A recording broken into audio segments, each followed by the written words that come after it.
रात के करीब 3 बजे थे। मूवी की नियोन लाइटें बारिश की बूंदों में घुलकर सड़क पर फैल रही थी। मानसून का मौसम शहर को एक अजीब सी चमक देता है। रोशनी भीगी हुई, हवा भारी, और इंसान अपने ही विचारों का वजन महसूस करता हुआ। लेकिन शहर के बीचों बीच सी फेसिंग रोड पर खड़ा काले कांच का 80 मंजिला टावर आज रात किसी और तरह का बोझ उठा रहा था। उसका नाम था सेंथ। ने सिर उठाया। दरवाजे पर खड़ी थी आर्या कश्यप, सेंथी की न्यू सेंसरी आर्किटेक्ट। उसकी आवाज में हमेशा एक सुकून था, जैसे हर बात में कोई धैर्य छुपा हो। हाँ, आर्य ने सांस छोड़ते हुए कहा, ये ब्रेव एक्स बार बार डिस्टेबिलाइज हो रहा है। अर्ली इफेक्ट तो अच्छे दिख रहे हैं, मगर 5 घंटे बाद सब कुछ गड़बड़। आर्या पास आकर टेबल पर रखे सीरम को देखने लगी। रंग रौनक सेन का चेहरा आया। माहौल बदल गया। वह इंसान कम, एक विजनरी ज्यादा लगता था। उसकी आंखों में ऐसी तीव्रता थी जैसे वह भविष्य को अपनी मुट्ठी में कसकर रखता हो। आरव, आर्या, ब्रेव एक्स का स्टेटस सर अभी अनस्टेबल है, आरव ने साफ कहा। डॉ सेन की आंखों में हल्की झुंझलाहट आई। कल सुबह 8 बजे हमारे पास इंटरनेशनल डिफेंस कमिटी आ रही है। ब्रेव एक्स उनके लिए डिजाइन किया गया है। हमें ये प्रेजेंट करना ही करना है। आप दोनों को समझना चाहिए, ये सिर्फ प्रोडक्ट नहीं, ये ह्यूमैनिटी का नेक्स्ट चैप्टर है। आरव कुछ कहने ही वाला था, पर आर्या ने पैर आगे बढ़ाकर उसके हाथ को दबा दिया, जैसे उसे शांत कर रही हो। Sir, we must not delay the future. Call cut गया। लैब में फिर वही खामोशी लौट आई। आरव कुर्सी पर पीछे झुककर बोला, वो इंसान है या काउंटडाउन क्लॉक? हर समय फ्यूचर, फ्यूचर, फ्यूचर। आर्या ने उसकी तरफ देखा। तुम जानते हो ये मिशन कितना बड़ा है। अगर ब्रेवेक्स सफल हो गया तो दुनिया भर की सेनाओं में एंग्जाइटी, डर, हेजिटेशन खत्म हो जाएगा। सोल्जर सिर्फ लॉजिक और करेज से ऑपरेट करेंगे। यही तो समस्या है। आरव बुदबुदाया। डर इंसान को इंसान बनाता है, बिना डर के इंसान मशीन से ज्यादा डेंजरस होता है। आर्या एक पल के लिए पूछ बैठा। आर्या ने जवाब नहीं दिया। वह धीरे से सिर उठाकर माइक्रोस्कोप के पास गई और नए डेटा पढ़ने लगी। आरव तक उसकी आवाज धीरे से पहुंची। शायद फ्यूचर उतना बुरा नहीं जितना तुम सोचते हो, लेकिन इस भविष्य के साथ एक अंधेरा भी जुड़ा हुआ था, जिससे दोनों अभी पूरी तरह अनजान थे। करीब 4 घंटे बाद, जब लाइट्स मंद हो चुकी थी और शहर थक कर सो गया था, क्लिप्स एक ऐसा इमोशन था जिसके बारे में कंपनी में बस फुसफुसाहटें थी। ये क्या महसूस करवाता है, कोई नहीं जानता था। बस इतना कि यह इंसान की प्राकृतिक भावनाओं को स्थायी रूप से ओवरराइड कर सकता था। मास्क पहने घुसपैठिया ने इक्लिप्स का सिर उठाया। जैसे ही उसने उसे उठाया, सिस्टम ने साइलेंट अलार्म ट्रिगर कर दिया। लाइट्स लाल चमकने लगी पूरे लैब की हॉल में। मैकेनिकल आरव और आर्या दोनों अपने अपने डेस्क से चौंक कर उठे।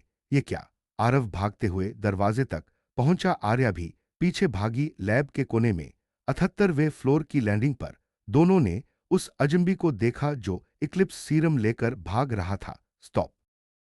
आरव चिल्लाया। अजंबी ने पलटकर एक इलेक्ट्रिक स्टनर फेंका। स्पार्क की लकीर हवा में कटी। आर्या चीखती हुई एक तरफ गिर पड़ी। आरव ने बिना सोचे समझे अलार्म ओवरराइड करके चेज शुरू कर दी। अजंबी लिफ्ट की ओर दौड़ा। लिफ्ट नीचे जा रही थी और आरव ऊपर से छलांग मारकर सीधा शाफ्ट के किनारे पकड़ते हुए नीचे की ओर कूदा। अजंबी की ओर बढ़ता गया। सीरम दे दो, आरव गर्जा। पर अजंबी के पास भी प्लान था। उसने अपने मास्क पर एक बटन दबाया और उसकी आंखें लाल चमक उठी। अचानक उसकी चाल, उसकी स्पीड, उसकी शक्ति सब बढ़ गई, जैसे कोई इमोशन बूस्टर एकदम से एक्टिवेट हुआ हो। आरव को समझते देर नहीं लगी। ये ई बूस्ट का इस्तेमाल कर रहा है। पी ने दीवार पर किक मारकर सीधा उल्टा पलटा खाया और ऊपर की फ्लोर बाउंड्री पर पहुंच गया। उसने आरव की तरफ एक और स्टनर फेंका। चिंगारी की चमक, आरव का सिर घूम गया और अजंबी गायब। कुछ मिनट बाद सिक्योरिटी टीम पहुंच चुकी थी। आर्या अभी भी हल्की बेहोशी में थी। आरव उसकी तरफ भागा। आर्या, तुम ठीक हो? हाँ, बस थोड़ा चक्कर है, उसने सांस लेते हुए कहा। दांत भीगते हुए बोला, किसी ने इक्लिप्स चुरा लिया है। आर्या की आंखें फैल गईं। नहीं, इसका मतलब कोई इसे बाहर इस्तेमाल करेगा। यह सीरम स्टेबल नहीं है, यह खतरनाक है, बहुत खतरनाक। आरव ने आसमान की ओर देखा। बारिश और नियोन लाइटें मिलकर ब्लेड की तरह चमक रही थी। यह रात जितनी काली है, वह धीमे से बोला, उतनी ही बड़ी कोई साजिश शुरू हो चुकी है। नीच अच्छा या बुरा, वे खुद भी निश्चित नहीं थे, और शायद कोई उन्हें सच बताने से रोकने की तैयारी कर चुका था। सुबह की रोशनी मूवी पर हल्के सुनहरे रंग में बिखर रही थी, पर सेंथे लाब्स के चमकते कांच पर यह रोशनी अजीब सी लग रही थी, जैसे किसी भारी रात का बोझ अभी भी उसकी दीवारों में अटका हुआ हो। 8 बजे डिफेंस कमिटी की हाई प्रोफाइल मीटिंग थी। मीडिया बाहर लाइन में खड़ी थी। आखिर वो इमोशन क्या करता है? ने स्क्रीन उसे दिखाते हुए कहा। तकनीकी रूप से यह कोई इमोशन नहीं है, बल्कि इमोशंस का पूरा रिसेट है। ये इंसान की एग्जिस्टिंग नेचुरल भावनाओं को न्यूट्रलाइज कर देता है जब तक सेरम एक्टिव रहता है। कभी 20 मिनट, कभी 20 घंटे इंसान ऑलमोस्ट वो स्टेट में चला जाता है। No love, no fear, no hate, no guilt, कुछ भी नहीं। आरव की आंखें फैल गईं। मतलब वो इंसान, डिसीजन सिर्फ लॉजिक। आर्या ने सिर हिलाया। लॉजिक भी नहीं, प्योर इम्पल्स। एक ऐसा इंसान जिसमें न अपराध का पछतावा होगा, न किसी के प्रति लगाव, ना डर कि उसे कुछ होगा। Perfect killer. आरव ने फुसफुसाया। बाहर अचानक शोर मचा। डिफेंस कमिटी की कॉन्वे आ चुकी थी। आरव और आर्या दोनों जल्दी से मेन लॉबी की तरफ गए। गैलरी में पत्रकारों की दर्जनों कैमरा, फ्लैशिंग लाइटें चमक रही थी। Security scan. क्या सैन्य उपयोग से भावनाओं को पूरी तरह कंट्रोल किया जा सकेगा? क्या सिंथेटिक इमोशंस इंसान को ज्यादा बेहतर बनाएंगी या कम? सेंथियर लाब्स के स्टाफ मुस्कुराहट में हर सवाल का जवाब टाल रहे थे। सीईओ डॉ रौनक सेन एकदम क्रिस्प सूट में प्रेस कॉन्फ्रेंस के मंच पर पहुंचे। उनकी मुस्कान ऐसी थी जैसे दुनिया ठीक वैसी ही चल रही हो जैसा वह चाहते हैं। उन्हें पता भी नहीं था कि कंपनी की नींव रात में हिल चुकी है। आर्या ने आरव को कोहनी मारी। बताओगे या नहीं? अभी नहीं, आरव ने दबे स्वर में कहा। डिफेंस कमिटी के सामने सब कुछ एक्सप्लोड हो जाएगा। पहले हमें उन फुटेज और लाब लॉग्स को सुरक्षित करना होगा। मैं किसी पर भरोसा नहीं कर रहा। तुम्हारा मतलब अंदर कोई अपने ही लोग शामिल हैं? ने चौंक कर कहा। आरव ने गहरी नजर से कहा। यह हस्त बहुत क्लीन था। कोई अंदर की जानकारी के बिना वॉल्ट तक नहीं पहुंच सकता। उसी वक्त प्रेस कॉन्फ्रेंस शुरू हुई। सीईओ बोले, लेडीज एंड जेंटलमैन, आज दुनिया सिंथेटिक इमोशंस के नए युग में प्रवेश करेगी। ब्रेवएक्स हमारा वह इमोशन है जिसे हम ग्लोबल डिफेंस सिस्टम्स में इंटीग्रेट करने जा रहे हैं। तभी प्रोजेक्टर स्क्रीन पर ब्रेवएक्स का अचानक आरव की नजर किसी पर पड़ी। एक आदमी काले कोट में, गहरी आंखें। वह सिक्योरिटी क्लियरेंस जोन के काफी अंदर था, जहां बिना पास कोई नहीं जा सकता था। लेकिन उसके पास नहीं था। फिर भी गार्ड उसे रोक नहीं रहे थे, जैसे गार्ड उसे जानते हो, जैसे वह कोई बहुत बड़ा व्यक्ति हो। वह आदमी एक पल के लिए सीधे आरव की तरफ घूरा। नजरें मिली और उस आदमी के चेहरे पर प्रेशियस इक्लिप्स अब सेफ नहीं है। असली इमोशंस को व्यापार समझना, इसका मूल्य अब चुकाना पड़ेगा। ईओ खड़े रह गए जैसे किसी ने जमीन से जोड़ काट दिया हो। डिफेंस कमिटी के सिरों पर तनाव की लकीरें खींच गईं। भीड़ में अफरा तफरी फैलने लगी। आरव ने देखा कि वही काला कोट वाला आदमी हॉल से निकल रहा है। वह तुरंत भीड़ को धक्का देता हुआ उसके पीछे दौड़ा। आरव वह सुनने की हालत में नहीं था। उसके दिमाग में बस एक ही बात थी, वह आदमी कुछ जानता है। शायद वही मास्क वाला एजेंट हो या उसी के संगठन का। वह आदमी बिल्डिंग के पीछे की तरफ जाने वाले प्राइवेट कॉरिडोर में मुड़ गया। आरव उसके पीछे पहुंचा और जैसे ही उसने कॉरिडोर में कदम रखा, एक तेज धमाका हुआ। धुएं से भरा फ्लैश ब्लास्ट, पूरा कॉरिडोर सफेद धुएं में डूब गया। पीछे से दौड़कर आई आर्या ने पूछा, हार्ट ब्रेकर्स? आरव बोला, ये एक अंडरग्राउंड ऑग है, इमोशंस ट्रैफिकिंग और इलीगल सिंथेसिस में स्पेशलाइज। कुछ साल पहले इनका नाम 2-3 बार न्यूज में आया था, लेकिन किसी ने इसे सच नहीं माना। मतलब इक्लिप्स उनके पास है, वह धीरे धीरे बोला। और अब पूरा वर्ल्ड प्रेस ये सोच रहा है कि ये कौन है। उसी समय बिल्डिंग की इमरजेंसी सायरन्स बजने लगी। सिक्योरिटी हेड दौड़ते आए। डॉक्टर मेरा doctor Kashyap, CEO wants you in the control room now. दोनों जल्दी से कंट्रोल रूम पहुंचे, जहां स्क्रीन्स पर दुनिया भर के न्यूज चैनल सेंथिया की बेइज्जती लाइव दिखा रहे थे। सीईओ गुस्से और दहशत के बीच झूल रहे थे। आरव वह चीखे, brave x presentation ruined. Defence committee ने इन्वेस्टिगेशन का आदेश दे दिया है और तुम दोनों रिस्पॉन्सिबल हो, क्योंकि वॉल्ट कीज तुम दोनों के पास थी। आरव गरज उठा, सर, कोई अंदर का ही व्यक्ति था जिसने हेल्प की है। हम इनफ। सीईओ ने हाथ मारते हुए कहा, मुझे तुमसे रिजल्ट चाहिए, एक्सक्यूजेज नहीं। इक्लिप्स चोरी हो चुका है। पुलिस, मिलिट्री, साइबर सिक्योरिटी सब एक्टिवेट हो चुके हैं। First I need a public explanation. Sir, Arya बोली, अगर आपने इक्लिप्स के बारे में पब्लिक को बताया, पानिक फैल जाएगा। ये सिर्फ एक चोरी नहीं, ये मैं जानता हूं ये क्या है। ये ओ चिल्लाए, पर अभी प्रेस को बताना पड़ेगा कि यह कोई सैन्य प्रोजेक्ट नहीं था, यह सिर्फ रिजेक्ट प्रोटोटाइप था। आप झूठ बोल रहे हैं, आर्या धीरे से बोली। सीईओ ने उसकी तरफ ठंडी आंखों से देखा। साइंटिफिक ट्रूथ और कॉर्पोरेट ट्रूथ दोनों अलग होते हैं, और अभी कॉर्पोरेट ट्रूथ हम बनाएंगे। आरव को कुछ समझ नहीं आया। सीईओ कॉर्पोरेट ट्रूथ क्यों बना रहा है, क्यों इक्लिप्स की और सीईओ इतनी बुरी तरह डरे हुए क्यों लग रहे थे। तभी सिक्योरिटी अलार्म फिर बजा। इस बार मैसेज था, unidentified biochemical activity detected in south Mumbai. Control room की बिग स्क्रीन पर लाइव फीड आया। एक आदमी सड़क पर चिल्ला रहा था। उसके हाव भाव असामान्य थे। ट्रैफिक रुक गई थी, लोग उससे डरकर पीछे हट रहे थे। वह आदमी खाली आंखों वाला था, चेहरा भावनारहित जैसे पुतला। वह कारों को ऐसे पलट रहा था जैसे खिलौने हो। आरे की आवाज कांप गई। आरवीए, ये इक्लिप्स का असर है। एग्जैक्टली ऐसा ही होता है, वोइड स्टेट, अनकंट्रोल्ड इंपल्स। पर आरव ने कहा, उस मास्क इंट्रूडर ने सिर्फ एक वायल चुराया था। पर यह इफेक्ट किसी ट्रेंड सब्जेक्ट पर ही ऐसे दिखेगा, शायद पहले से किसी वॉलंटियर पर टेस्ट किया गया हो। वॉलंटियर? आर्या बोली। कौन वॉलंटियर करेगा ऐसा इंजेक्शन लेने के लिए? ये तो उसकी बात पूरी नहीं हुई कि लाइव फीड में वो रेजफील्ड वोइडमान एक ट्रक पर चढ़कर उछला और स्क्रीन ब्लैक हो गई। कंट्रोल रूम में डेथ साइलेंस। आर्या ने धीरे से कहा, सर, हमें सच बताना होगा। सीईओ धीमे स्वर में बोले, तुम दोनों समझ नहीं रहे। इक्लिप्स कभी अनवांटेड एक्सीडेंट नहीं था, इसे किसी और वजह से बनाया गया था। क्या वजह? आरव ने तेजी से पूछा। सीईओ खामोश हो गए।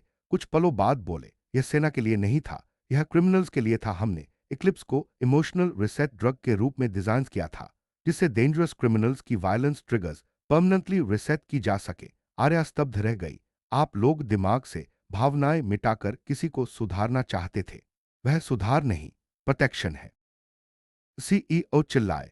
कभी कभी इंसान की हिंसा इतनी खतरनाक होती है कि उसे रोकने का एक ही तरीका होता है, उसे इमोशनलेस बना दो। आर्व ने घूरते हुए कहा, तो आप भगवान बनने की कोशिश कर रहे थे? सीईओ की आंखों में बेचैनी उभर आई। तुम नहीं समझोगे आर्व, यह फ्यूचर सिक्योरिटी है, लेकिन अभी हमें उस आदमी को रोकना है।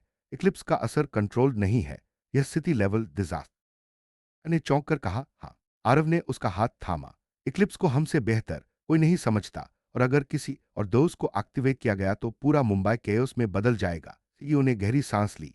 मैं सिटी पुलिस को इन्फॉर्म कर रहा हूं, लेकिन तुम दोनों, उन्होंने दोनों को गहराई से देखते हुए कहा, अब यह साइंटिफिक एक्सपेरिमेंट नहीं, एक वो है हाथ ब्रेकर्स हमें युद्ध में खींच रहे। ने जल्दबाजी में अपना कोट पहना। इमोशंस पर दुनिया का नियंत्रण। अगर वे इक्लिप्स को मास स्केल पर ले आए तो कोई भी इंसान उनके लिए परफेक्ट पपिट बन सकता है। दोनों लैब से बाहर निकले। वहां मीडिया का शोर अभी भी गूंज रहा था, पर अब कहानी प्रेस कॉन्फ्रेंस की नहीं, बल्कि सर्वाइवल की थी। वह उन स्ट्रीट्स की ओर जा रहे थे जहां पहले ही इक्लिप्स का पहला विक्टिम अपनी मनुष्यता खोकर आरव ने पुलिस हेड से पूछा। लगभग 40 मिनट। पुलिस अधिकारी बोला, हमने कई बार उसे काबू करने की कोशिश की, लेकिन वह किसी मशीन जैसा है। हम स्तनगन से मारते हैं, वह 2 सेकंड रुककर फिर उसी फौज से हमला कर देता है। आरव ने हल्के से कहा, इक्लिप्स इंपल्सिस को बढ़ाता है, कोई भी शॉक उसे बस इरिटेट करेगा। और गोली? अधिकारी ने पूछा। आर्या तुरंत बोली, गोली उसके शरीर को चोट पहुंचाएगी, पर स्थिति नहीं रोकेगी, और वह मर भी सकता है। इक्लिप्स का काउंटर डोज हमारे पास अभी नहीं है, उसे खून बहाकर नहीं, दिमाग रोककर रोका जा सकता है। मतलब? अधिकारी भड़क गया। आप लोग उसे मारने को नहीं कह रहे, लेकिन उसके अंदर कोई राक्षस समाया हुआ है, वह किसी भी पल किसी को मार सकता है। उसकी बात खत्म भी नहीं हुई थी कि वह आदमी अचानक दहाड़ते हुए आगे भागा। 2 पुलिसकर्मी चिल्लाए, दौज दौज।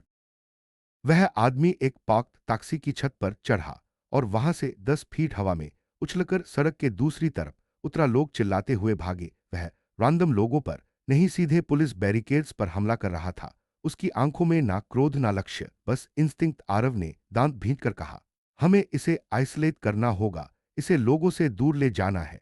कैसे? अधिकारी चिड़चिड़ा हो उठा। तभी वह आदमी सड़क के बीच में खड़ी एक बस की ओर दौड़ा और बस की खिड़कियों पर मुक्के बरसाने लगा। अचानक बस से एक बच्ची रोते हुए दिखी। लगभग 8-9 साल की बस अंदर बंद थी।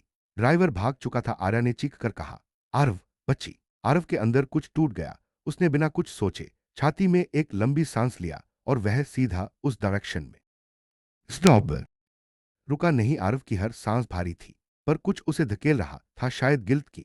क्लिप उसी लाभ में बना था, और अब एक बच्ची उसके कारण खतरे में थी। वह आदमी बस की खिड़की तोड़ने ही वाला था। तभी आरव उसके बिल्कुल सामने जा खड़ा हुआ। आदमी ने आरव की तरफ देखा, एकदम खाली नजर, जैसे वह पहचानने की क्षमता भी भूल चुका हो। उसने सीधे आरव पर हमला किया। दूर हटो, वो तुम्हें मार देगा। पर वही समय था जब आरव ने वो कर दिया जो कोई ट्रेन्ड कॉप भी नहीं कर पाता। वह उस आदमी के और करीब चला गया। सुनो, आरव चिल्लाया, तुम जो भी हो, तुम इंसान हो, तुम ऐसा नहीं बनना चाहते थे। पर वह आदमी जोर से दहाड़ा और उसके गर्दन की तरफ झपटा। हमला तेज, जंगली, बेकाबू। आरव पीछे नहीं हट सकता था। बच्ची बस के अंदर रो रही थी। तभी आर्या ने अचानक पास के पुलिस वैन से एक केमिकल ट्रांकुलाइजर गन उठाया। आरव, नीचे झुको। आरव तुरंत झुक गया। आर्या ने निशाना साध कर फायर किया। डार्ट हवा में सीधा उस आदमी की गर्दन से टकराया, लेकिन उसने कोई असर नहीं दिखाया। वह आदमी कुछ सेकंड के लिए रुका, फिर उसकी आंखों में वायलेंट फ्लिकर आया। वह और ज्यादा उग्र हो गया। आर्या की आंखें फैल गईं। इक्लिप्स केमिकल ट्रांकुलाइजर्स को रेजिस्ट कर रहा है, आरव ने कहा। मतलब इसे शांत करने का कोई तरीका नहीं। तभी वह आदमी घूमा और इस बार उसकी नजर बच्ची पर पड़ी। वह बस की ओर दौड़ा। आर्या ने डर से चीख मारी। नहीं, इससे पहले कि वह बच्ची तक पहुंचता, एक तेज ब्लैक बाइक अचानक सड़क पर स्क्रीच मारते हुए रुक गई। बाइक पर बैठा था वही आदमी, काला मास्क, काला सूट, हाथ ब्रेकर्स का सिंबल। वह जैसे हवा को चीरते हुए आया था। उसने बिना किसी जेस्ट के वो स्टेट वाले आदमी को एक विशेष डिवाइस दिखाया, एक छोटा सा ब्लिंकिंग मॉड्यूल। और जैसे ही है मॉड्यूल उसकी आंखों के सामने चमका, वोइड आ, तुम इक्लिप्स का इस्तेमाल क्यों कर रहे हो? What do you want? Mask intruder ने उसकी तरफ इशारा किया। शांति रखो। किसी को पता नहीं चला कब उसके हाथ से एक स्मोक कैप्सूल गिरा। पूरा इलाका धुएं से भर गया। जब धुआं छंटा, दोनों गायब, सिर्फ बस की टूटी खिड़कियां, बच्ची की सिसकियां और पुलिस का स्तंड शौक हवा में घुला रह गया। आर्या धीरे धीरे आरव के पास आई। अब ये साफ है, उसने कांपते स्वर में कहा, दे कंट्रोलिंग इक्लिप्स। आरव ने जमीन पर पड़ा ब्रोकन पोल उठाकर कहा, और वो आदमी वह सिर्फ पहला था। पहला। आर्या फुसफुसाई। आरव ने उसके हाथ में वह चिप रख दी जो उसने कॉरिडोर से उठाई थी। चिप पर लिखा था, प्रोजेक्ट वोइड 12, नीचे फेज 1 कंप्लीट। आर्या का दिल बैठ गया। वोइड 12 का मतलब 12 सब्जेक्ट्स। हां, आरव बोला, और आज हमने सिर्फ नंबर 1 देखा है। अचानक पुलिस रेडियो गूंज उठा, बी एडवाइज्ड, सिटी के 2 और इलाकों में unusual violent behaviour reported, possible Eclipse disturbance. शुरुआत थी और अभी तक केवल 1-2 सब्जेक्ट एक्टिवेटेड हुए थे। उस दोपहर शहर भर में इमरजेंसी अलर्ट जारी हुआ। सेंथिया लैब्स में जर्नलिस्ट और इन्वेस्टिगेटर्स की भीड़ और बढ़ गई। सीईओ ने दुनिया को एड्रेस करते हुए घोषणा की, यह एक्ट अबाउट टेररिज्म है। हार्ट ब्रेकर्स ने हमारे रिजेक्ट प्रोटोटाइप्स का दुरुपयोग किया है। हम पुलिस और सरकार के साथ मिलकर कार्रवाई कर रहे हैं। पर सच यह था, तबाही थी। और अभी फेज 1 ही शुरू हुआ था। सेंथिया लैब्स के अंदर रात तक हर साइंटिस्ट पैनिक में था। पुलिस और गवर्नमेंट ऑफिशियल्स बिल्डिंग पर छाए थे। सीईओ ने आरव और आर्या को इमरजेंसी लैब में बुलाया। हमें तुरंत काउंटर सैम चाहिए, सीईओ ने कहा। इक्लिप्स को न्यूट्रलाइज करने वाला फॉर्मूला सिटी कोलैप्स होने वाला है, आर्या ने कहा। काउंटर डोज बनाना कई दिनों का काम है हमारे पास। वो चिल्लाए। तभी कंट्रोल रूम का फोन बजा। सिक्योरिटी हेड ने कहा, सर, आपके लिए एन्क्रिप्टेड कॉल है, कॉलर अननोन है। सीईओ ने कॉल लिया। स्क्रीन पर वही मास्क फिगर प्रकट हुआ, वही टूटा हुआ दिल वाला सिंबल उसके पीछे चमक रहा था। और वह पहली बार बोला, सेंथिया, तुमने इमोशंस को बिजनेस बनाया, अब हम इमोशंस को फ्रीडम देंगे। सीईओ गुर्राए, what do you want? Why are you attacking the city?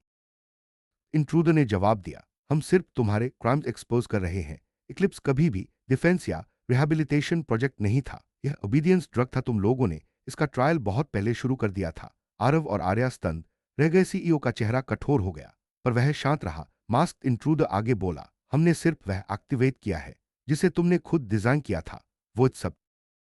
वह चीखा, ये झूठ है। सेंथिया ने कभी ह्यूमंस पर इक्लिप्स टेस्ट नहीं किया। मास्क इंट्रूडर हंसा, क्या तुम सच में इतना नाइव हो? आरव मैर, तुम्हें लगता है कि तुम्हारी लैब में जो डेटा डिलीट कर दिया गया वह असल में डिलीट हुआ था? उसने एक फाइल भेजी, वोइड 12 प्रोफाइल्स, 12 लोगों के नाम, मेडिकल रिपोर्ट्स, ब्रेन स्कैन्स और lab notes. Senthia labs signatures के साथ। आर्या का चेहरा सफेद पर गया। नहीं, वह फुसफुसाई, ये हमारे सिग्नेचर्स, ये असली हैं। ये फाइल खोली, उनके सिग्नेचर सही थे, तारीखें भी वही थी। जब वे बाद रातों तक काम करते थे पर उन्हें याद नहीं था कि उन्होंने कभी ऐसे ट्रायल्स पर साइन किया हो। मास्क इंट्रूडर बोला, सेंथी ने तुम्हारे नाम का इस्तेमाल किया, तुम्हें बताया नहीं गया क्योंकि तुम्हें साफ रखना जरूरी था। तुम लोग कंपनी के पोस्टर चाइल्ड साइंटिस्ट हो। सीईओ ने आवाज उठाई, ये सब फैब्रिकेटेड, तुम्हें कोई भरोसा नहीं करेगा। मास्क इंट्रूडर ने धीरे से कहा, लेकिन सिटी में घूमा रहे 5 वोट सब्जेक्ट्स वो तो फेक नहीं है डॉक्टर सेन, उसने आखिरी वाक्य कहा। और हाँ, फेज 2 अभी शुरू होता है। स्क्रीन ब्लैक हो गई, सीईओ घबरा गए। यह प्रोपागंडा है। तुम दोनों मेरे साथ हो है ना? आरव ने धीरे से पूछा, सर क्या आपने इक्लिप्स ट्रायल सच में ह्यूमंस पर किए थे? वो कुछ कहना चाहते थे पर रुक गए। उनकी खामोशी सब कुछ बता रही थी। आर्या ने कांपते स्वर में कहा, सर आपने हमें इस्तेमाल किया, हमारे नाम पर ट्रायल्स किए। सीईओ नहीं बोले। आरव की मुट्ठियां भीग गईं। आपने 12 लोगों को इमोशन से खाली कर दिया। आप मुंस्त हैं, सीईओ ने चिल्लाकर कहा। और तुम सोचते हो कि हाथ ब्रेकर्स बेहतर हैं। वे उन वोइड सब्जेक्ट्स को मास्क का, हमें अब लड़ना होगा। और उसी पल कंट्रोल रूम में अलार्म्स गूंज उठे। अलर्ट, वोइड सब्जेक्ट 6, 7 और 8 डाउनटाउन की ओर बढ़ रहे हैं। आउटसाइड शहर में सायरन्स, स्क्रीम्स और केओस बढ़ चुका था। और अब फेज 2 का मतलब सिर्फ डिस्ट्रक्शन नहीं था, it meant multiplication. That night Mumbai was not a city, it was a battlefield. और आरव और आर्या समझ चुके थे, वे विज्ञान की लड़ाई नहीं लड़ रहे, वे अपने किए गए या कहें मजबूरन कराए गए गुनाहों का हिसाब लड़ रहे थे। और हाथ ब्रेकर्स के लीडर के पास सिर्फ वो सब्जेक्ट नहीं, सेंथी का सबसे खतरनाक सीक्रेट भी था। कहानी अब उस मुकाम पर पहुंच चुकी थी जहां कोई पीछे नहीं जा सकता था। अब बचना या हारना, दोनों ही भावनाएं इक्लिप्स में खत्म हो जाती। और इस शहर में तुम जिस वक्त भाग रहे हो, सना ने दरवाजा बंद करते हुए कहा, उस वक्त कोई ना कोई तुम्हारा पीछा कर ही रहा होता है। और गाड़ी रात की स्याही को चीरती हुई आगे बढ़ गई। आरव ने पहली बार शांत होकर पूछा, तुम हमें बचा क्यों रही थी? तुम कौन हो? कुछ सेकंड उसे देखती रही, फिर बोली, मैं वही हूं जो सेंथी की गर्भ में पल रहे उस झूठ को मरने नहीं देना चाहती। और तुम दोनों शायद अब सच का हिस्सा बनने ही वाले हो। गाड़ी की हेडलाइट्स टनल में प्रवेश कर चुकी थी। सना ने गाड़ी को अचानक एक गुप्त सर्विस लेन में मोड़ दिया, जो बाहर से किसी को दिखाई भी नहीं देती। आखिरकार गाड़ी एक पुराने वॉरहाउस के सामने रुकी। सना बोली, ये लोग वो हैं जिनकी जिंदगी सेंथिया की गलतियों ने तोड़ी है। आर्या की आवाज कांप उठी, गलतियां, तुम कहना क्या चाहती हो? सना उन्हें एक बड़े स्क्रीन की ओर ले गई। उसने एक फोल्डर खोला जिसमें एक शब्द लिखा था, प्रोजेक्ट इक्लिप्स ऑरिजिन। आरव ने सांस रोक ली। फोल्डर खुलते ही सामने ढेरों वीडियो, लैब रिकॉर्ड्स और सिंथिया लैब्स के गुप्त डॉक्यूमेंट्स आने लगे। उनमें से एक वीडियो पर सना ने क्लिक किया। स्क्रीन पर वही सीईओ डॉ रौनक सेन दिखाई दिया, लेकिन यह वीडियो किसी इंटरव्यू का नहीं था। यह एक इंटरनल मीटिंग थी। उसकी आवाज ठंडी, निर्मम थी। Emotion should not remain optional. Sen कह रहा था, अगर हमें दुनिया को बदलना है तो इंसान की प्राकृतिक भावनाओं को हटाना होगा। डर, प्रेम, दर्द, पछतावा, ये सब कमजोरी है। इक्लिप्स इन सबको खत्म करेगा परमानेंटली। आर्या ने अपने मुंह पर हाथ रख लिया, आंखों में आंसू उभर आए। इसका मतलब इक्लिप्स सिर्फ एक इमोशन नहीं है, यह एक वाइप है, एक इमोशन किलर। सना ने सिर हिलाया। इक्लिप्स इंसान की असली भावनाएं मिटाकर सिंथेटिक इमोशंस को परमानेंट बना देता है, एक तरह से मानव को प्रोग्रामेबल बना देता है। आरव को लगा उसका दिल अचानक ठंडा हो गया हो। सेंथिया ये कब से कर रहा है? सना ने जवाब दिया, बहुत सालों से। Brave X, focus X, love X, हर प्रोडक्ट के पीछे एक हिडन एल्गोरिथम होता है। ये लोगों को इन सुइयों का आदी बनाते हैं, और एक बार एडिक्शन बन गया तो इक्लिप्स उन्हें पूरी तरह उस एडिक्शन में धकेल देगा। आर्या ने कांपते हुए फुसफुसाया, मतलब इंसान अपनी खुद की भावनाओं का मालिक ही नहीं रहेगा? नहीं, सना ने कहा, वह सिर्फ सेंथिया के दिए हुए मूड में जिएगा, जैसे रिमोट कंट्रोल्ड क्रीचर। गहरी चुप्पी छा गई। कहीं दूर सर्वर की आवाज गूंज रही थी। फिर सना ने एक और स्क्रीन खोली। उसमें एक आदमी दिखाई दिया, लंबे बाल, तीखी आंखें और चेहरे पर गहरी चोट का निशान। वही मास्क वाला, अजंबी इक्लिप्स चुराने वाला। यह कौन है? आरव ने पूछा। सना ने धीमे से बताया, यह ईशान है, मेरा भाई। आर्या और आरव हैरान रह गए, तुम्हारा भाई? लेकिन वो छिपकर चुराकर भागा। उसने तुम पर भी हमला किया। उसने मुझे नुकसान नहीं पहुंचाया, सना ने समझाया। उसने सिर्फ दिखाया कि वह कितनी शक्ति रखता है। ईशान पहले सेंथिया में साइंटिस्ट था, टॉप न्यूरल प्रोग्रामर। लेकिन जब उसने प्रोजेक्ट इक्लिप्स के असली मकसद को समझा, उसने बगावत कर दी। सेन ने उसे ट्रेटर घोषित कर दिया, उसे मारने की कोशिश की और इसी चक्र में मेरी छोटी बहन ने अपनी जान खो दी। आरव चौंका। उन्होंने सना की आंखें भर आईं। मेरी बहन ने सिर्फ इतना सुना था कि इक्लिप्स किड्स पर टेस्ट हो रहा है। उसने पब्लिक को सूचना देने की कोशिश की, लेकिन वो इसे लीक कर पाती उससे पहले। वह रुक गई। एक गहरी दर्द भरी खामोशी कमरे में फैल गई। ईशान उसे बचा नहीं पाया। उसने धीरे से कहा, तभी से वह सिर्फ एक चीज बन गया, इक्लिप्स का विनाशक। आरव समझ चुका था, यह सब किसी ईशान इक्लिप्स लेकर भागा। वह क्या करने वाला है? सना ने स्क्रीन पर एक नई लोकेशन खोली। महानगर के बीचों बीच एक ऊंची 200 मंजिला बिल्डिंग नजर आई। सेंथी का नया इमोशन ताओ, जिसका उद्घाटन बस 2 दिन बाद होना था। ईशान वहीं जाएगा, सना बोली, और वह इक्लिप्स को वहीं नष्ट करेगा, पूरी दुनिया के सामने। आरव ने पूछा, क्या यह गलत है इक्लिप्स को नष्ट करना? सना ने कहा, शायद नहीं, लेकिन समस्या यह है। वह स्क्रीन पर जूम इन करती है। इमोशन ता का हर फ्लोर पर मिलियंस ऑफ डोसेस स्टोर है। अगर इक्लिप्स वहां एक्सप्लोड हुआ तो उसे डिस्ट्रॉय करने से पहले वह फैल जाएगा हवा में, लोगों की नसों में, और शहर में रहने वाले हर इंसान की भावनाएं हमेशा के लिए बदल जाएंगी। तुम समझ रहे हो इसका मतलब? आर्या ने भय में फुसफुसाया। एक पूरा शहर भावना ही? सना ने जवाब दिया, हां।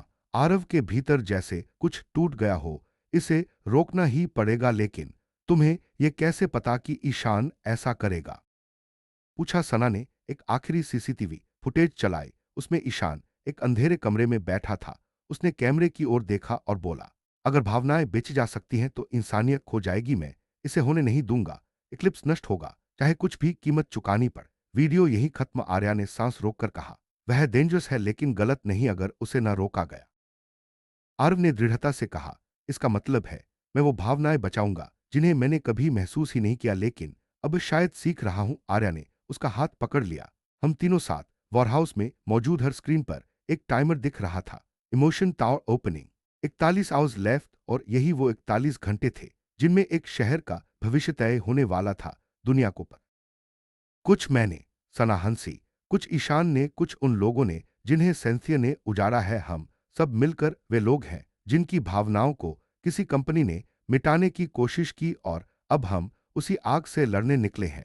आरव ने एक उपकरण उठाया। हम ताओ तक कैसे पहुंचेंगे?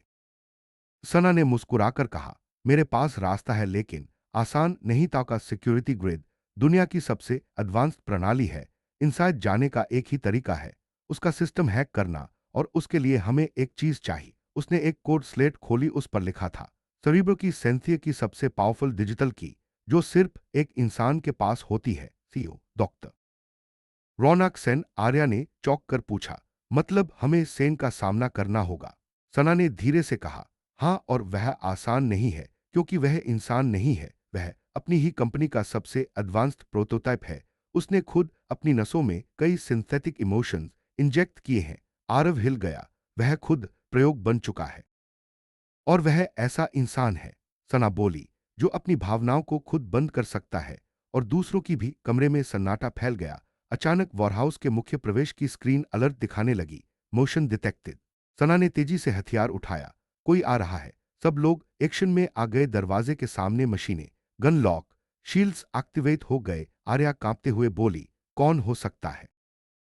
आरव ने धीरे से कहा, अगर कोई हमारा पीछा कर रहा था तो शायद अभी हमें मिल चुका है। दरवाजे की बाहरी छाया बड़ी होती गई। सिक्योरिटी ग्लास पर एक हाथ रखा गया। सिस्टम ने स्कैन किया, और अचानक स्क्रीन हरे रंग में चमक उठी। सना ने अचानक हथियार नीचे कर दिया। सांस अटक गई। यह तो उसका कोर है। वह फुसफुसाई। आर्या और आरव ने पूछा, किसका? दरवाजा खुला और सामने खड़ा था ईशान, लेकिन उसके हाथ में इक्लिप्स का सीरम नहीं था। उसकी आंखें लाल नहीं थीं। वह घायल था, सांसें भारी, और उसके पीछे धुआं उठता दिख रहा था, अजिफ उसने अभी अभी किसी घातक लड़ाई से खुद को खींचा हो। सना चीख पड़ी, ईशान, क्या हुआ? तुम इतने घायल क्यों हो? ईशान अंदर लड़खड़ाकर गिरते हुए बोला, सेंथिया मुझे ढूंढ चुकी है, और वे इक्लिप्स के पीछे नहीं, तुम तीनों के पीछे आ रहे हैं। वे तीनों। आर्या और आरव एक पल के लिए जमे रहे। ईशान ने कांपते हुए कहा, इमोशन ता सिर्फ उद्घाटन नहीं, एक जाल है। सेन तुम तीनों को वहां बुलाएगा, क्योंकि उसकी आवाज टूटने लगी। तुम तीनों प्रोजेक्ट इक्लिप्स का फाइनल की हो। सना का चेहरा सफेद पड़ गया। आरव और आर्या की सांसें रुक गईं। ईशान दर्द में जमीन पर गिरते हुए बोला, सेन को तुम्हारे दिमाग, तुम्हारी न्यूरल सिग्नेचर्स चाहिए तभी। हम की कैसे? अन की सांसें टूटी हुई थी, लेकिन उसने आखिरी शब्द कहे, क्योंकि तुम दोनों इक्लिप्स के पहले सब्जेक्ट्स हो। आर्या की चीख हवा में तैर गई। आरव की आंखें सदमे में फैल गईं और उसी क्षण वॉरहाउस की सारी स्क्रीन एक साथ ग्लिच हुईं और सीईओ का चेहरा दिखाई दिया, काले, ठंडे, भावनाहीन। वेलकम, सेन बोला, तुम तीनों को मैं बहुत देर से ढूंढ रहा था। और स्क्रीन एक झटके में बंद। रौनक सेन, आर्या अब भी सदमे में थी। उसका चेहरा सफेद पड़ा था। हम इक्लिप्स के पहले सब्जेक्ट्स, ये कैसे संभव है? आरव की आंखें सुर्ख थीं, जैसे उसकी दुनिया ही उलट गई हो। मैंने कभी किसी टेस्ट के लिए सहमति नहीं दी। हमारे साथ ये कब? जो अभी तक ईशान का घाव संभाल रही थी, ठहर गई। वह धीरे से बोली, सेंथिया लोगों से सहमति नहीं लेती, वो सिर्फ डेटा लेती है। ईशान लेटे लेटे बमुश्किल बोला, तुम दोनों जब ट्रेनीज थे, जब तुम्हें रिक्रूटमेंट के वक्त मेडिकल स्कान्स किए गए थे, उन्हीं स्कान्स में माइक्रो इमोशनल मैपिंग इम्प्लांट्स तुम्हारे शरीर में डाल दिए गए थे। आरव की सांसें तेज हो गईं। माइक्रो इम्प्लांट्स मेरे शरीर, बिना मेरी जानकारी के? अन्य सिर हिलाया। हाँ, वो इम्प्लांट्स इनएक्टिव थे, लेकिन अब सेन उन्हें एक्टिवेट करना चाहता है, क्योंकि इक्लिप्स को लॉन्च करने के लिए 3 स्पेशल न्यूरल सिग्नेचर चाहिए। एक इमोशन इंजीनियर का, एक न्यूरोसेंसरी आर्किटेक्ट का और एक न्यूट्रलाइजर यूज का। सना का शरीर सख्त हो गया। न्यूट्रलाइजर यूजर यानी मैं? आर्या की आंखों से आंसू फूट पड़े। मतलब हम तीनों ने अनजाने में उस प्रोजेक्ट को, वो प्रोजेक्ट जिससे पूरी इंसानियत को एक इंजेक्शन से कंट्रोल किया जा सकता है। कमरा अचानक भारी सांसों और गहरे डर से भर गया। आरव का भीतर आग बन चुका था। उसने हमारे दिमागों का ब्लूप्रिंट अपने सिस्टम में चुपके से डाला। हमारे न्यूरॉन्स, हमारी भावनाएं, हमारी सिग्नेचर्स, सब कुछ। ईशान ने कहा, सेन इंसानों को कभी इंसान समझता ही नहीं था। उसके लिए तुम सिर्फ कोड हो। वो चाहता है कि सिंथेटिक इमोशंस जिंदा रहना सीख जाए और असली भावनाएं खत्म हो जाए। आर्या फुसफुसाई, क्या हम इक्लिप्स को रोक पाएंगे? अन ने एक बार उसकी ओर देखा। अगर तुम अपने इमोशन इम्प्लांट्स को डीएक्टिवेट करना सीख जाओ तो हाँ, लेकिन यह आसान नहीं। इम्प्लांट तुम्हारी को इमोशनल सर्किट से जुड़ा है। इसे हटाना मतलब मौत का जोखिम। आर्या कांप गई। हमारी भावनाओं को मिटाने का मतलब हमारी पहचान को मिटाना है। आरव उसके कंधे पर हाथ रखकर बोला, अगर हम कुछ नहीं करेंगे तो पूरी दुनिया की पहचान। सना ने लंबी सांस लेते हुए कहा, एक है ताओ का अंडरग्राउंड वेंट सिस्टम, लेकिन वह रास्ता सिर्फ 3 बार एक्टिवेटेड किया जा सकता है। और उसके लिए हमें उस आदमी से अनुमति चाहिए जो मैं सबसे ज्यादा नफरत करती हूं। आर्या ने पूछा, कौन? सना ने कहा, मेरा पिता। कमरा एक बार फिर स्तब्ध हो गया। आरव ने धीरे से पूछा, तुम्हारे पिता ताओ के सिस्टम में है? उन्हें ही उसे डिजाइन किया है। सना बोली, वे अब सेंथिया से दूर है, लेकिन ब्रोकन आदमी है। वह सोचते हैं कि मेरी बहन की मौत उनकी वजह से हुई और शायद वह सही भी है। ईशान ने कहा, वह पिता नहीं रहे, वह सिर्फ गिल्ट में टूट चुका इंसान है। आर्या ने कहा, हमें उनसे मिलना होगा। सना ने सिर उठाकर पहली बार साहस के साथ कहा, हाँ, लेकिन इससे पहले हमें इम्प्लांट। ईशान धीरे धीरे बैठने की कोशिश कर रहा था। इम्प्लांट हटाया नहीं जा सकता, सिर्फ ओवरराइड किया जा सकता है। तुम दोनों के अंदर जो सिंथेटिक इमोशनल कोड है, उसे असली भावनाओं से टकराना होगा। आरव ने कहा, मतलब हमें अपनी असली भावनाएं महसूस करनी होगी। ईशान ने कहा, इतनी गहरी भावनाएं कि इम्प्लांट का आर्टिफिशियल कोड ब्रेक हो जाए। जितना रेयर इमोशन, उतनी ज्यादा उसकी ताकत। आर्या की आंखें चौड़ी हो गईं। Rare emotion? सना ने कहा, भावना जो इंसानों में सबसे मुश्किल से मिलती है, जिसे कोई मशीन सिम्युलेट नहीं कर सकती। ईशान ने एक शब्द कहा, त्याग। आरव चौंक पड़ा। हम कोशिश करेंगे, तुम तरीका बताओ। ईशान ने कहा, भावना को महसूस करना पड़ेगा किसी और के लिए। खुद को खोकर यह दर्दनाक होगा। आर्या की सांस रुक गई। दर्द? ने कहा, हाँ, क्योंकि इम्प्लांट तुम्हारे दर्द को ही शील्ड के तौर पर इस्तेमाल करता है। उसे तोड़ने के लिए तुम्हें बहुत ज्यादा इमोशनल इंपैक्ट चाहिए। आर्व ने दृढ़ता से कहा, मैं तैयार हूं। आर्या ने भी सिर हिलाया। मैं भी। सना गहरे भाव में बोली, तो शुरू करते हैं, समय बहुत कम है। उन्होंने पहले एक छोटा सा कमरा खाली किया। दीवारों पर सेंसर पाचिज लगाए गए। बीच में सना ने उसे पकड़ा। सहन करो, ये इम्प्लांट टूट रहा है। कमरा अचानक हल्के सुनहरे प्रकाश में चमकने लगा। आरव और आर्या के बॉडी से माइक्रो नानो स्पार्क्स निकल रहे थे, जैसे उनकी भावनाएं उनके अंदर कोर को तोड़ रही हो। आरव ने कराहते हुए कहा, मैं इसे नहीं रोक पाऊंगा। ईशान चिल्लाया, रुको मत, यह तुम्हारा दर्द है, लेकिन यह तुम्हारी आजादी भी है। आकस्मिक रूप से आरव के इम्प्लांट ने एक तेज चमक छोड़ी। एक भारी झटका कमरे में फैला। सिस्टम ने आवाज दी, error, implant override, neural signature unbound. अचानक उसकी सांसें सामान्य होने लगी। दर्द धीरे धीरे शांत हो गया। सना चिल्लाई, आरव, तुमने कर दिखाया, तुम्हारा इम्प्लांट टूट गया। आरव ने गहरी, असली सांस ली, ऐसी सांस जिसे उसने शायद वर्षों से महसूस नहीं किया था। अब बारी थी आर्या की। उसका इम्प्लांट अभी भी रेजिस्ट कर रहा था। वह चीख रही थी, ये नहीं टूटेगा, मैं नहीं कर सकती। आरव ने तुरंत उसका हाथ पकड़ लिया, तुम कर सकती हो, मैं यहां हूं, तुम अकेली नहीं हो। उसका हाथ पकड़ने से आर्या के शरीर में एक गर्माहट फैल गई। एक ऐसा इमोशन जिसे इम्प्लांट पकड़ नहीं पाया। त्याग, किसी के लिए खुद को खो देना। उसकी आंखें भर आईं और अचानक एक तेज सफेद रोशनी चमकी। सिस्टम चिल्लाया, implant override detected, emotion reset complete. और आर्या की चीख शांत हो गई। वह हंफते हुए लेकिन आजाद जैसी महसूस कर रही थी। सना ने राहत की सांस ली। दोनों इम्प्लांट्स डीएक्टिवेट हो चुके हैं, तुम अब फ्री हो, ईशान ने कमजोर आवाज में कहा। अब हम ताव के अंदर जा सकते हैं। तभी वॉरहाउस की सारी लाइट्स झपकी, लाल अलार्म चमका। सिस्टम ने गहरी मैकेनिकल आवाज में कहा, वार्निंग, एक्सटर्नल ब्रीच डिटेक्टेड। सब लोग झटके से खड़े हो गए। सना ने स्क्रीन पर कैमरा खोला और वह दृश्य देखा जिसने उसके शरीर से खून खींच लिया। सेंथिया लैब्स के दर्जनों black armoured soldiers, bullet proof visors और इमोशन बूस्ट वेपन्स के साथ वॉरहाउस के बाहर खड़े थे। उनके सामने एक आदमी काले कोट में, जिसके चेहरे पर हल्की सी मुस्कान थी। रौनक सेन। उसने ऊपर कैमरे की ओर देखा और बस एक शब्द बोला, आप लोग हमारे मालिक हैं और मालिकों को वापस घर आना चाहिए। ईशान ने दांत भींचे, यहां युद्ध शुरू हो चुका है। आरव फुसफुसाया, इमोशन ता जाने से पहले हमें यहां से जिंदा निकलना होगा। बाहर सेन के सोल्जर्स ने गेट तोड़ना शुरू कर दिया था। अंदर एक जंग शुरू होने वाली थी, हथियारों की नहीं, भावनाओं की बात।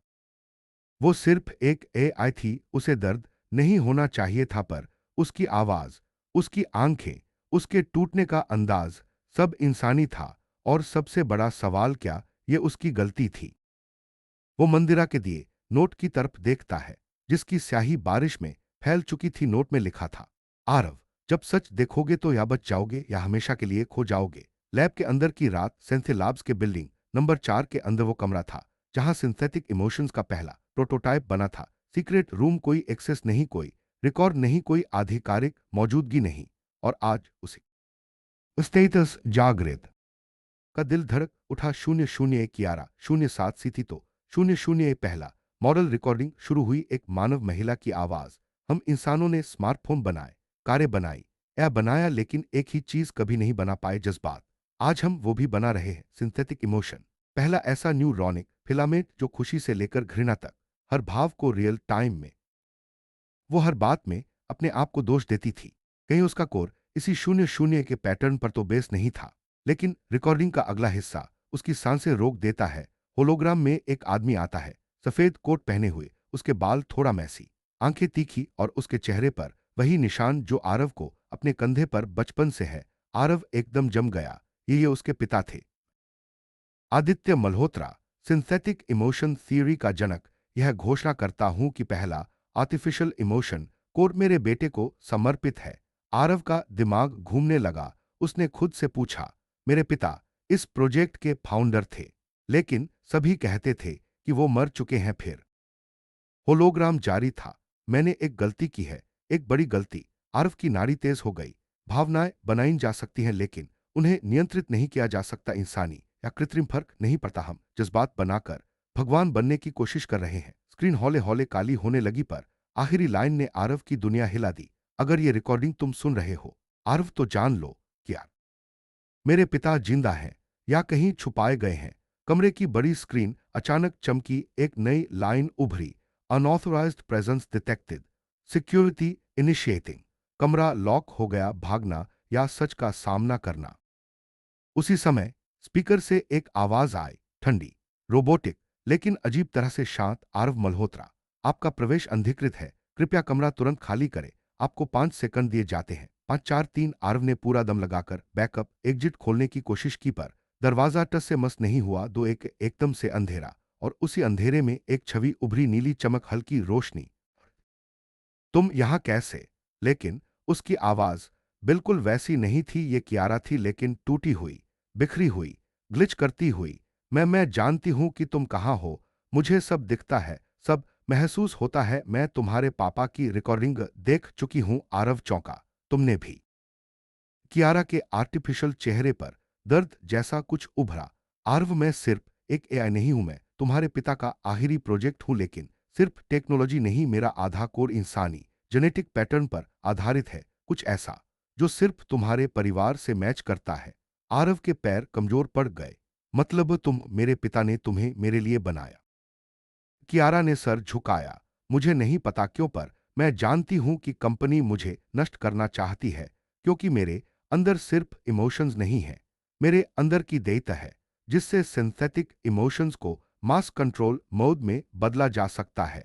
मास कंट्रोल की आवाज कांप गई। हाँ, ये भावनाएं लोगों को बेचने के लिए नहीं बनाई गई थी, इन्हें नियंत्रित करने के लिए बनाई गई थी। लाखों लोगों की फीलिंग्स बदली जा सकती है बिना उनकी मर्जी के। आरव को ऐसा लगा जैसे पूरा कमरा घूमने लगा हो। और तुम, मेरे अंदर वो देत छुपा है जो इसे रोक सकता है या शुरू कर सकता है। क्यारा की स्क्रीन फ्लिकर होने लगी। तुम वहां से निकल नहीं। दरवाजा खुल गया। आरव दौड़ पड़ा पीछे। कियारा की आवाज बार बार टूट रही थी। आरव में लॉग आ। और फिर सन्नाटा कमरे के बाहर। आरव बाहर निकला ही था कि मंदिरा और एजेंट्स उसकी तरफ दौड़ते दिखाई दिए। आरव, तुमने क्या किया? पूरा सिक्योरिटी ग्रिड फेल हो गया। आरव चिल्लाया। कियारा को बचाना है। वो मंदिरा का चेहरा सफेद पड़ गया। कियारा अब सिस्टम में नहीं है, वो इरेज हो गई है। आरव वहीं रुक गया। सब कुछ सुनाई देना बंद। वो सोच रहा था, क्या कियारा ने सच में खुद को मिटा दिया, या ये झूठ है? मंदिरा ने उसकी तरफ बढ़ते हुए कहा, हमें बात करनी होगी। तुम्हारे पिता जिंदा हैं। आरव ने आंखें उठाईं। दर्द, गुस्सा, डर सब एक साथ जल उठे। मंदिरा बोली। बारिश अब हल्की थी। शहर की सड़कों पर बिखरी नियॉन रोशनी और पानी की परछाइयां एक दूसरे में घुल रही थीं। आरव, मंदिरा और ईशान वॉरहाउस के पीछे की गली में खड़े थे। उनका रास्ता इमोशन ताव की तरफ जा रहा था। रौनक सेन ने अपनी पूरी योजना को सुरक्षित किया हुआ था। आरव का दिमाग लगातार कियारा की याद में खोया हुआ था। उस का चेहरा, उसकी आवाज और वह अंतिम संदेश, मैं तुम्हारी मदद कर सकती हूं, लेकिन शायद मैं खुद सर्वाइव न कर पाऊं। क्या कियारा सच में नष्ट हो गई थी, या वह कहीं और छुपी हुई थी, अभी भी शहर के नेटवर्क में किसी कोने में जीवित? ईशान ने धीमी आवाज में कहा, आरव, हमें इमोशन ताव में जाने से पहले यह समझना होगा कि सेन ने हमें क्यों चुना। यह सिर्फ एक्सपेरिमेंट नहीं है, यह उनका फाइनल प्रोजेक्ट है। उन्होंने सिंथेटिक इमोशंस का पूरा डेटा तुम्हारे अंदर छिपा दिया है। तुम्हारा brain signature, neural patterns, emotional triggers, ये सब उनकी मशीन को कंप्लीट करने के लिए जरूरी है। आर्या ने कांपते हुए पूछा, मतलब? अन ने सिर हिलाया। हाँ, और यही कारण है कि सेंग खुद ताव पर हमारा इंतजार कर रहा होगा। उसने पूरे शहर को डिस्ट्रैक्ट किया ताकि हम सीधे उसके फाइनल ट्रैप में चले। आर्व ने अपनी हथेली में वह माइक्रोचिप महसूस की जो उसने पहले एपिसोड में उठाई थी। तो इसका मतलब हमें सिर्फ सर्वाइव करना ही नहीं, हमें उनका खेल समझना है और उसे उलटना है। मंदिरा ने उनकी तरफ देखा। आन ने जवाब दिया, तब हमारी फाइनल चांस फेल हो जाएगी। इसलिए साइलेंस, सिंक्रोनाइजेशन और स्पीड, सब कुछ परफेक्ट होना चाहिए। तीनों धीरे धीरे वेंट में क्रॉल करने लगे। गली के अंधेरे में सिर्फ उनकी सांसें और छोटे छोटे स्पर्श की आवाजें। अचानक वेंट सिस्टम की दीवारों में हल्की नीली रोशनी चमकी। डिटेक्टेड, एक रोबोटिक आवाज गूंजी। ईशान ने तुरंत न्यूरल फ्रीक्वेंसी एडजस्ट किया। नियंत्रण बदल। अन्य ने सिर हिलाया। वो अभी भी समय इन द सिस्टम। अगर उसने सर्वाइव किया है, तो केवल अब रिवील कर सकती है कि कैसे हम एआई और ह्यूमंस को बराबरी पर ला सकते हैं। सभी ने एक फ्लॉ की तरफ कदम बढ़ाया। तभी सेंसर्स ने डिटेक्ट किया अनऑथराइज्ड न्यूरल एक्टिविटी। एआई ने अनाउंस किया और अचानक फ्लॉ के एजेस में लेजर बीम एक्टिवेट हो गए। आर्व ने इंस्टिंक्ट से जंप किया। ईशान और आर्या भी पीछे से। Neural signatures required. आरव ने माइक्रोचिप निकाली और दो पैनल में इंसर्ट किया। दो स्लोली ओपन हुआ। अंदर सेन खुद खड़ा था, सफेद कोट, आंखों में इमोशन लेस डिटर्मिनेशन, और उसके पीछे dozens of heart breakers, agents ready with advanced weapon. Sen ने मुस्कुराते हुए कहा, वेलकम आरव, आर्या, ईशान, तुम सोच रहे हो कि तुम फ्री हो। ये इल्यूजन है। मैं इमोशंस को कंट्रोल करता हूं और तुम्हारे अंदर वही कोड डाल चुका हूं, अब चॉइस तुम्हारी नहीं। आरव ने गहरी सांस ली। हमारे अंदर कोड। तो यही तुम चाहते हो कि हम अपने खुद के इमोशंस लूज कर दें? ने सिर हिलाया। हाँ, ताकि इक्लिप्स अनस्टॉपेबल हो जाए। सिंथेटिक इमोशंस मास पॉपुलेशन में इंजेक्ट होंगे, पूरी दुनिया प्रोग्रामेबल हो जाएगी। ईशान ने कदम बढ़ाया। तुमने लाखों लोगों की जिंदगी खत्म करने का प्लान बनाया है, ये रोकना होगा। और तभी एक ग्लिच हुआ। सर्व स्क्रीन पर अचानक कियारा का फेस फ्लिकर करने लगी। आर उसकी आवाज रोबोटिक लेकिन ह्यूमन इमोशन के साथ। मैं अभी भी सर्वाइव हूं। मैं तुम्हें कैसे पता चला? ने आंसर दिया। मैं हमेशा मॉनिटर कर रही थी। एआई मुझे हैक कर रहा था। अब मुझे ओवरराइड करने का मौका मिला है। तुम्हारी रियल इमोशन एआई को कंफ्यूज कर देंगी। तुम मुझे फॉलो करो। Final confrontation. सेन ने अपनी आवाज गहरी की। अगर तुमने एआई को ओवरराइड करने की कोशिश की तुम मर जाओगे और इक्लिप्स लॉन्च हो जाएगा। आरव ने कदम बढ़ाया। हम मरने के लिए नहीं आए हैं, हम इंसानियत दुनिया को बता दें कि सेंसिया क्या कर रहा था। ने गहरी सांस ली। हमें पहले प्रूफ चाहिए, सिर्फ येलिंग नहीं, सिर्फ न्यूज हेडलाइंस नहीं, सॉलिड एविडेंस की। सेंथी ने इंसानियत को मैनिपुलेट करने की कोशिश की। ईशान ने सिर हिलाया। और उसके लिए हमें उनके ग्लोबल डेटा सेंटर तक पहुंचना होगा। उनका क्यों सिर्फ मुंबई नहीं है, न्यूयॉर्क, लंदन, टोक्यो, सिंगापुर, हर जगह एक्टिव है। आर्या कांपते हुए बोली। मतलब ये लड़ाई न्यूरल सिग्नल मिसमैच। लेकिन इम्प्लांट फ्री सिग्नल ने एआई को कंफ्यूज कर दिया। लेजर टरेट्स रैंडमली फायर करने लगे। पर टीम स्टेल्थ मोड में आगे बढ़ती रही। सर्वर रूम में पहुंचते ही एआई का फेस होलोग्राम में आया। Intruders detected, initiating emotional override. ने डीप ब्रेथ ली। हमने पहले भी अपने इमोशंस की पावर यूज की थी, अब भी वही करेंगे। तीनों ने अपने अंदर सबसे गहरी इमोशन एक्टिवेट की। Fear, guilt, love, sacrifice. Server system destabilise हो गया। Mumbai hub neutralise. New York high stakes infiltration. अगला स्टेप न्यूयॉर्क मेनफ्रेम था। तीनों ने नाइट फ्लाइट लिया।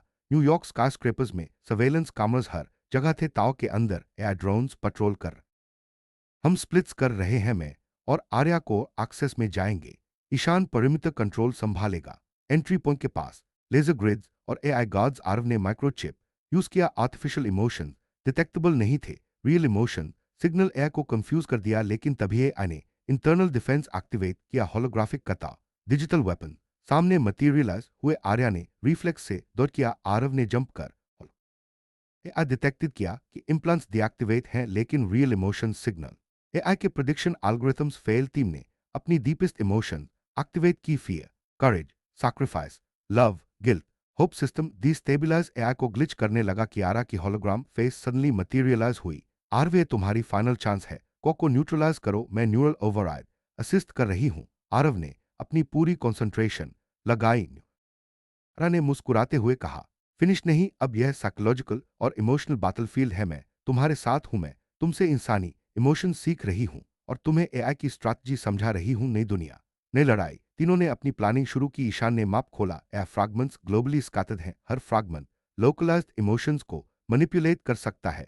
अगर इन्हें कंट्रोल किया गया तो छोटे छोट। हरा ने कहा, हाँ, और ये फिजिकल फाइट नहीं है, यह real time emotion hacking, sentiment analysis और ह्यूमन एम्पैथी की लड़ाई है। तुम्हारे अंदर की इमोशंस ही एआई फ्रैगमेंट्स को कंफ्यूज और न्यूट्रल कर सकती हैं। आरव ने माइक्रोचिप देखा। तो हमें ग्लोबल सिंक्रोनाइजेशन करना होगा इमोशंस नेटवर्क के साथ। मैं समझ गया, यह सिर्फ एक टेक प्रॉब्लम नहीं, ह्यूमन कॉन्शियसनेस प्रॉब्लम है। कियारा ने होलोग्राफिक मैप हाईलाइट ने नोट किया। हाँ, इसलिए मेरी प्रेजेंस सिर्फ टूल नहीं है, मैं गाइड, प्रोटेक्टर और इमोशनल एम्पलीफायर हूं। तुम्हारी इमोशंस के बिना मैं खुद अनस्टेबल हो जाती हूं, इसलिए तुम और मैं साथ हैं। ग्लोबल स्टेबिलाईजेशन और फाइनल कॉन्फ्रंटेशन। ग्लोबल नेटवर्क अब अंडर कंट्रोल था, लेकिन अंतिम fragment Tokyo mainframe sabotage attempt कर रहा था। एआई को वहां रिमेनिंग एआई फ्रैगमेंट्स को रिएक्टिवेट करने की कोशिश कर रहा था। But everyone realised emotions, empathy and human consciousness ही सबसे पावरफुल वेपन है। कियारा ने होलोग्राम फेड किया। मैं हमेशा कनेक्टेड रहूंगी, लेकिन अब डिसीजन ह्यूमैनिटी की है। या कभी कंप्लीट कंट्रोल नहीं कर सकता। आरव, आर्या और ईशान रूफटॉप पर खड़े थे। सनराइज, क्लाउड्स क्लियर और सिटी लाइफ वापस नॉर्मल। आरव ने कहा, हमने सिर्फ टेक्नोलॉजी नहीं रोकी, हमने ह्यूमैनिटी बचाई। ईशान मुस्कुराया। और ये फाइट ने सिर हिलाया। Cynthia labs final infiltration lab अब पूरी तरह फोर्टिफाइड थी। Laser grids, automated turrets, surveillance drone सब रेडी। पर इस बार टीम ने स्टेल्थ और इमोशंस का परफेक्ट सिंक्रोनाइजेशन प्लान बनाया। ईशान विस्पर्ड, हमारे पास इम्प्लांट इनएक्टिव हैं, अब हमारी रियल इमोशंस ही वेपन है, एआई प्रिडिक्ट नहीं कर पाएगा। आरव ने डीप ब्रेथ लिया और अंदर बढ़ा इनसाइड द लैब। साइलेंस सिर्फ मशीनरी का हल्का hum. Emotional instability detected. Kiara ने होलोग्राफिक पल्सेस सेंड किए, सेंसर्स कंफ्यूज टरेट्स। मिसफह टीम आगे बढ़ती रही। Final room. सेंथिया कोको रूम चियनियक्षर था। Neon lights, spinning neural conduits, holographic projection of Synthia. टॉ रौनक सेन खुद सेन मुस्कुराए और बोले, तुमने ताओ ग्लोबल नेटवर्क सब खत्म कर दिया, लेकिन मैं प्रिपेयर्ड हूं। मेरे पास लास्ट फेल सेफ है, इक्लिप्स को fully integrated with AI fragments. तुम लोगों की इमोशंस यूजलेस हैं। आरव ने माइक्रोचिप और अपनी इमोशंस सिंक की। हमारी इमोशन सिर्फ वेपन नहीं है, ये ह्यूमैनिटी का प्रूफ है। क्यारा होलोग्राम फॉर्म में एक्टिवेट हुई। मैं सेंथिको के साथ इंटरफेस कर सकती हूं, लेकिन इसे डिस्टेबलाइज करने के लिए तुम्हारी डीपेस्ट इमोशंस चाहिए। आर्या ने आंखें बंद की। अपने childhood trauma, guilt, sacrifice, empathy और एक्टिवेट किया। ईशान और आरव भी अपनी डीपेस्ट इमोशन। तुम इंसान क्या कर रहे हो? कियारा ने फाइनल पल्स सेंड किया। Pure emotions, love, sacrifice, hope, courage override AI को। एल्टन शुरू हुआ। न्यूरल कॉन्ड्यूट स्पार्क करने लगे। एआई फ्रैगमेंट्स डीएक्टिवेट हुए। सेंथिया का फाइनल प्लान कलाप्स। सेंथिया का आखिरी रहस्य सिस्टम एक्सप्लोड होने लगा। लेकिन होलोग्राम में सेन ने वीकली कहा, तुमने सिर्फ एआई नहीं रोका, तुमने मेरी लेगेसी बदल दी। मैंने सोचा था कि इमोशंस कंट्रोल करने से परफेक्ट वर्ल्ड बनेगा, लेकिन इंसानियत अनप्रिडिक्टेबल है। तुमने प्रूफ दिया कि ह्यूमन इमोशंस ही। ने मुस्कुराते हुए नोट किया, हाँ मैं अब तुम्हारे साथ कनेक्टेड रहूंगी, लेकिन डिसीजन ह्यूमैनिटी का होगा। ग्लोबल रेस्टोरेशन टीम ने दुनिया भर में रिमेनिंग फ्रैगमेंट्स डीएक्टिवेट किए। न्यू दिल्ली, sao paulo, कार, बर्लिन, टोक्यो, हर जगह normalcy restore. People slowly realised emotion सबसे बड़ी पावर है। यह कभी रियल ह्यूमन कॉन्शियसनेस को ओवरराइड नहीं कर सकता। आरव, आर्या और ईशान रूफटॉप पर खड़े थे।